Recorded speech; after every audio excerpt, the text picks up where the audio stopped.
Salut tout le monde, bienvenue sur Zero to Hero. Ça me fait plaisir de vous retrouver pour cette nouvelle vidéo. Hem, j'ai un truc assez sympa à vous présenter. Donc on est toujours bien sûr dans tout ce qui est SaaS, développement par IA et cetera. Donc pour ceux qui savent pas, je suis pas un codeur, hein, donc vous inquiétez pas, on va pas rentrer dans les trucs, ultra compliqués. Mais par contre, si toi aussi tu as envie de développer des applications web, des SaaS, des marketplaces, ce genre de choses, en utilisant l'intelligence artificielle avec des outils comme Lovable que j'ai pu montrer, sur ma chaîne ou des outils comme Bolt ou autres, eh bien sache qu'il y a des choses intéressantes que tu vas pouvoir apprendre aujourd'hui grâce à cet outil qui s'appelle 21st.dev. Je ne sais pas comment on le dit, il doit y avoir forcément une façon de le dire. À mon avis, c'est un truc américain. Mais quand je suis tombé dessus, j'ai trouvé ça juste génial.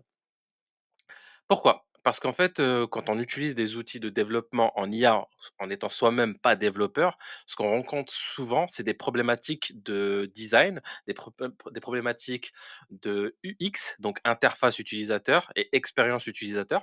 Et donc, nous, dans notre tête, quand on commence à penser à notre projet, et ben, en fait, ce qui se passe très souvent, c'est que, bah, en fait, on voit une Ferrari, quoi. Et sauf que quand on commence à lancer le projet et cetera, bah, l'IA, elle nous fait plutôt une 206. Alors autant vous dire que c'est pas vraiment la même chose. Ça roule, OK, mais ça donne pas envie, pas en tout cas, c'est pas ce qu'on espérait au début. Et justement, c'est là où cet outil va pouvoir rentrer en jeu. C'est qu'en fait, c'est un outil, enfin plutôt une marketplace de composants, de components comme ils disent, en anglais et cetera. Donc si tu es développeur et que bon voilà, tu connais déjà un peu tout ça, peut-être que tu connais ces éléments-là ou où est-ce qu'on peut retrouver des composants et cetera. Mais pour ceux qui sont comme moi en fait, bah, pas des développeurs qui viennent du business ou du SEO ou qui viennent de peu importe et qui veulent, bah, créer, leur outil avec l'IA et ben, en fait, savoir que ces plateformes-là existent, c'est vachement intéressant surtout qu'en plus c'est, quasiment gratuit en fait. En réalité, c'est gratuit en fait. Bon, il y a des petits trucs payants et cetera, on verra un peu dans la présentation de cette plateforme, mais en soi, ça reste quand même très, très, très accessible.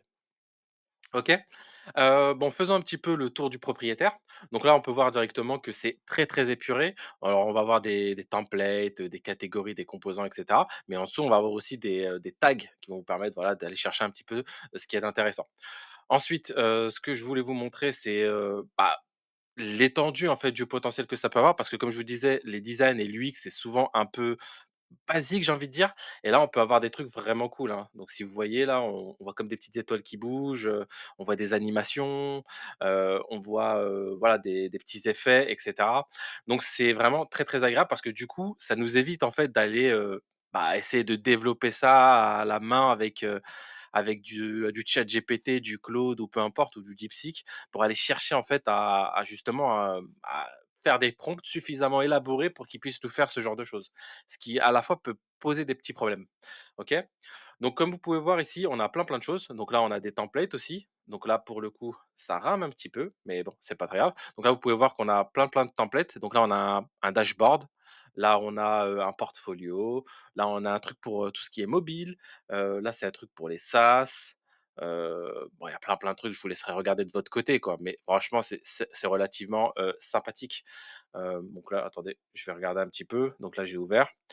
Boum, boum, boum et donc là, normalement, on a les templates, vous voyez? Donc on en a plein. Ça rame un petit peu, hein, je crois que c'est parce que je filme que ça rame. Je vais penser peut-être à changer de d'outil pour filmer, mais en tout cas, voilà. Bref, continuons, c'est pas très grave.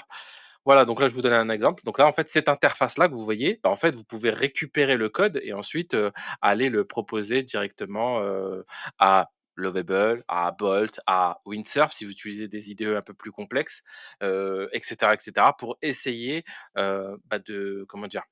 Bah, de qu'il reconstitue en fait votre page d'accueil, par exemple. Et après, une fois que vous aurez finalisé en fait, bah, d'envoyer en fait le code à votre, outil d'IA, bah, derrière, ça va être, bah, «Modifie-moi ce titre-là» et cetera. Bon sur Lovable, c'est plus simple parce qu'on peut sélectionner en fait les parties, les titres et les sections, les divs et cetera, ce qui nous permet justement de prendre le contrôle sur ce qu'on veut modifier. Donc ça, c'est vachement agréable. Sur Bolt, je me rappelle plus, j'avoue que Bolt, je suis vraiment pas fan. Et pour windsurf, bah, oui, si forcément et on peut un peu plus, c'est un peu plus pointu, c'est un peu plus technique, mais on peut s'amuser, quoi. Enfin bon, bref, ce que j'essaie de vous montrer, c'est que on peut vraiment, vraiment s'amuser avec ce genre d'outils et donc là, pour le coup, c'est la version pro, donc on peut voir ici, c'est payant, mais ce qui est intéressant avec ce genre d'outils-là, c'est que vous avez aussi, des trucs qui sont, gratuits, quoi.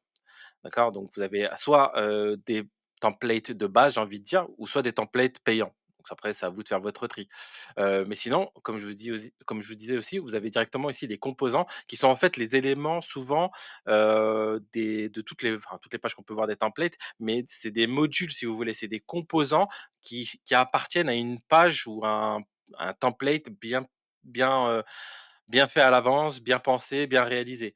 Donc par exemple, si moi je me dis voilà, sur mon titre, j'aimerais bien avoir, ces petites nuages de lumière un peu et cetera, bah, je pourrais. Vous voyez? Donc puis après c'est à chacun de choisir ce qu'il veut, bah, mettre sur son application, sur son site, sa marketplace, peu importe et cetera. OK? Pour ce qui est ensuite, de la navigation, ce qui est intéressant, c'est que vous pouvez avoir ici directement une petite, barre de recherche, mais avec, les catégories. C'est vachement sympathique parce qu'on peut avoir une vue d'ensemble sur, parce que des fois, en fait, on va taper des mots clés, mais c'est pas forcément pertinent. Alors que là, voilà, on peut directement se dire: «Ah OK, bon, je cherche un truc sur les badges, qu'est-ce qu'il va me proposer?» On clique sur les badges et puis on check. «Ah tiens, les boutons, qu'est-ce qu'il peut me proposer?» Allez, on va aller voir les boutons. OK, est-ce qu'il y a des boutons sympathiques qui peuvent être intéressants à exploiter dans mon cas et cetera? Vous voyez? Donc là, typiquement, on voit que ça il y a de l'animation, vous voyez? Là aussi, là, on a un espèce de truc de couleur, là, on a des petits effets de couleur quand, on passe la souris dessus. Boum, là, vous avez un petit truc. Vous voyez, c'est un peu, voilà, c'est du design, c'est de l'interface, utilisateur, ça permet de voilà, de donner en fait, un peu plus de vie, un peu plus de dynamisme et lui donner un côté moderne et pas forcément un côté un peu outil des années 2010, et cetera. OK? Donc voilà, je pense que j'ai fait un peu le tour. J'ai pris, un petit temps pour faire cette vidéo parce que je trouvais que c'était vachement important pour ceux qui souhaitent, ah oui, je vous ai pas montré un truc, attendez, parce que là je dis déjà bye bye, mais en fait, c'est pas exactement bye bye. Je voulais vous montrer en fait déjà le code, c'est-à-dire comment on le récupère. Parce que ça me paraît quand même important, que moi, avant que vous partiez, vous puissiez directement, voir ceci. C'est que là, vous voyez, vous avez le bout de code qui est ici. Il vous suffit en fait de cliquer sur code, de copie code et puis vous allez le récupérer. Ensuite, quand vous allez mettre ça sur, Lovable, peu importe, Bolt et cetera, bah, vous allez avoir les textes ici que vous allez pouvoir modifier aussi. Donc vous voyez, ça, c'est plutôt cool. C'est-à-dire que vous allez pouvoir, par exemple, ici, introducing, all news components, bah, voilà, vous pouvez le changer, et vous amuser avec ça et ça va le changer ici. Ensuite, build et cetera, c'est ici, vous voyez? Hop, on va changer le texte directement. Pareil ici pour la description qui est ici, vous voyez? On va aller là et puis on va avant de faire, entrer et de balancer le prompt, vérifiez bien en fait à traduire en fait tous ces éléments-là. Comme ça, vous êtes tranquille, vous voyez? Puis après ici pour, ce qui est de l'image, j'imagine que vous pouvez, voilà, j'imagine que ça doit être ça. J'imagine que ça doit être là, cette image-là, vous voyez? Donc, vous récupérez cette image-là et puis vous pouvez on va voir ça tout de suite. Alors attendez, hop, hop. Ah ouais, ouais, c'est une image là-bas tout de suite. On copie, on colle et vous voyez, c'est cette image-là. Donc il suffit simplement d'avoir un screenshot de l'outil et c'est bon. Vous allez pouvoir, mettre l'image que vous voulez par-dessus et avoir ces petits effets, vachement sympathiques. OK? Donc voili voilou, je pense avoir fait le tour. J'espère que ça vous a plu, j'espère que vous avez découvert un truc, intéressant. Si vous êtes des devs, déjà, que vous connaissez ces genres d'outils, que vous en connaissez d'autres sites qui font ce genre de partage de composants ou de templates, n'hésitez pas, hein. Mettez ça dans même si c'est du Figma ou des trucs comme ça, c'est pas un problème, c'est toujours cool. On pourrait peut-être, voilà, apprendre des trucs, voilà.